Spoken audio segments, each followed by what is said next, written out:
getting a spot in rated BGs, can arenas finally be balanced around comp instead of viability for each class? I think that for the most part, our approach to balancing arenas will still stay somewhat similar. I mean, I think it's going to take a little bit of pressure off, pressure off of individual, class spec balance issues, but really not that much. And we want arenas to stay viable and be well balanced. So I know that we're still going to look at that. Just because battlegrounds are likely to be a little bit more of a more easily balanceable environment doesn't mean we want to forget about the problem. One thing I can add to that, it's kind of a scary change. We're going to see how it goes. But Mortal Strike, the presence or absence of that has always been tricky for arena comp balance. So we recently, for beta, took Mortal Strike all the way down to a 10% healing debuff, which is going to be, that's going to have ramifications. We're not entirely sure of them. It's going to be good for some guys and bad for others. So we'll see how that goes. Thank you.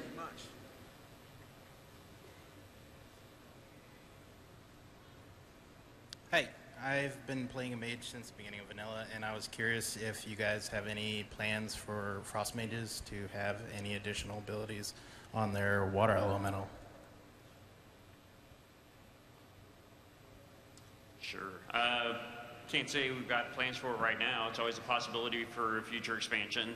The Water Elemental, we'll have to see how the permanent Water Elemental shakes out to know how much we can really invest into it.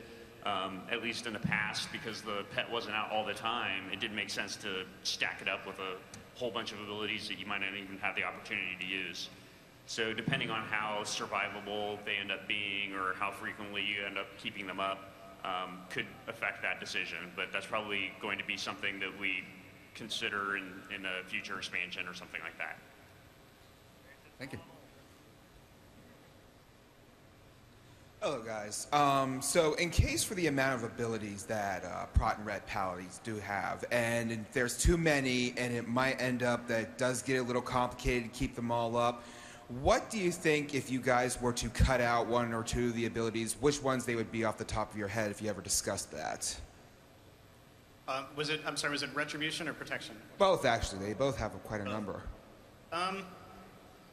That's a good question. Hand of Justice, Hammer of Justice, Divine Shield.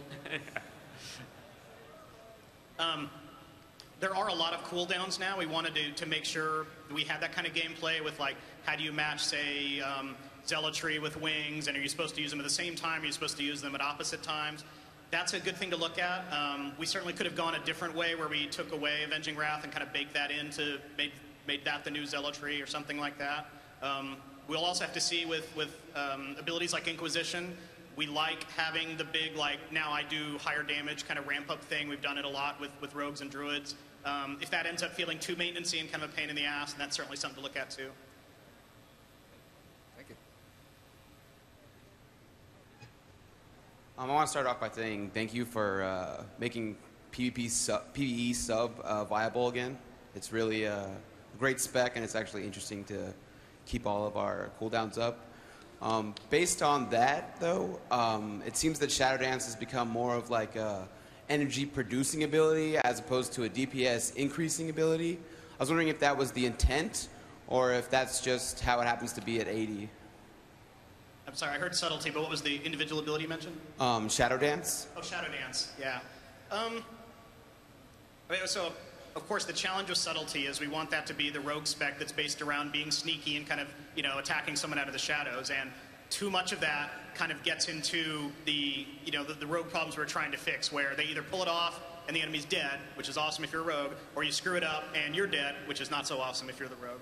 So all of those kind of like the movement, the sneakiness are supremely difficult to balance, which is why we always run into so many problems with Subtlety. We'll see how Shadow Dance plays out a little more in... We haven't done a ton of high-end level 85 PvP in beta, so that's a great thing to keep an eye on. I wouldn't say that we went out of our way to change the function of the ability. It's more of like trying to make sure that it's not such a binary thing that either works or it doesn't. Thank you. Hi. I was just wondering, with the Moose Mount, during the Olympics, Stephen Colbert gave it the Colbert bump, And I was just wondering, do you hate Canada for not introducing the mount, or was it, do you do not fear Stephen Colbert? Obviously, we hate Canada.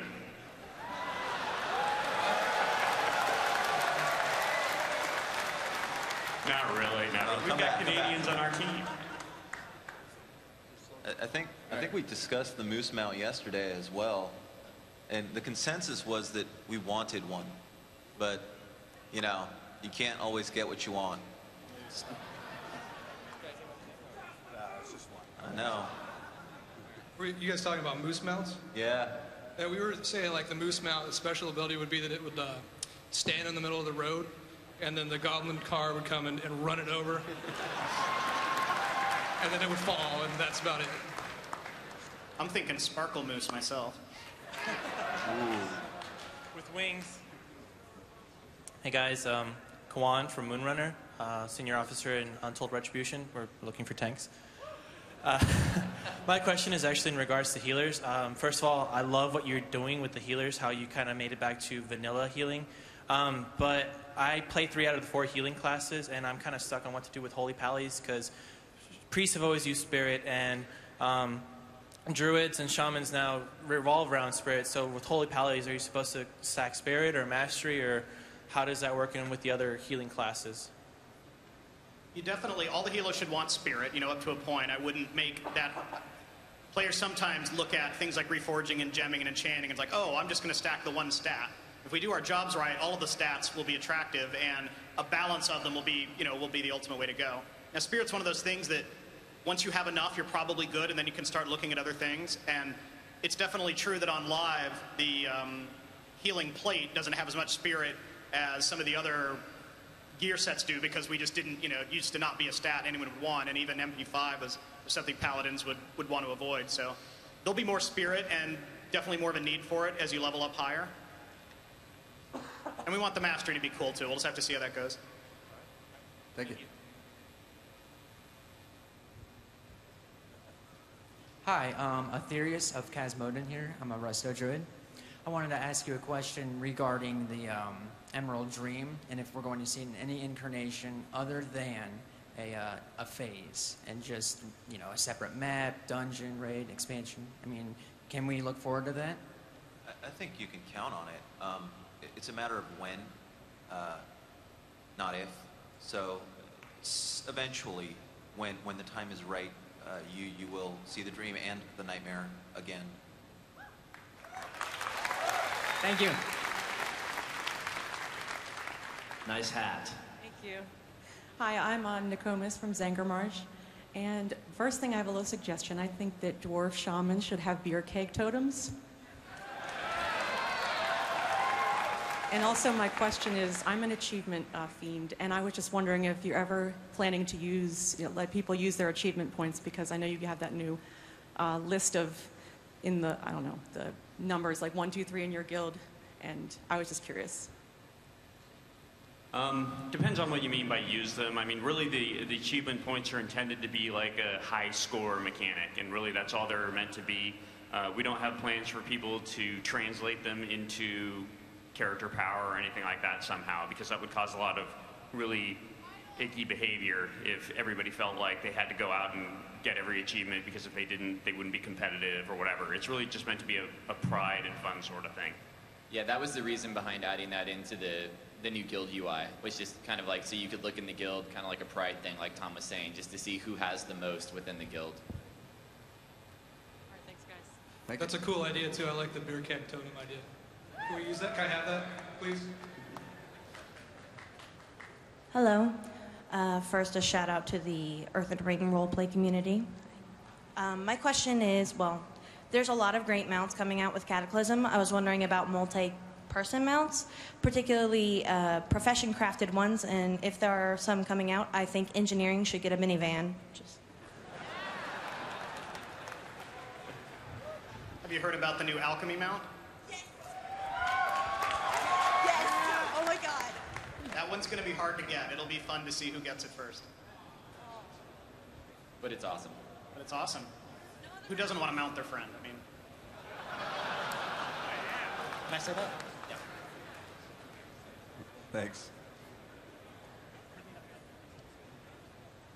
How you guys doing? First of all, I'm glad to hear you guys confirming the new legendary, but my question is, will the legendary be available in both 10 and 25? And also, will it scale similar to the way Valinir did, to where it lasted upwards to 2 contents higher and was still viable? I think that at this stage, we'd probably want the legendary to be available for both 10 and 25. I mean, there's...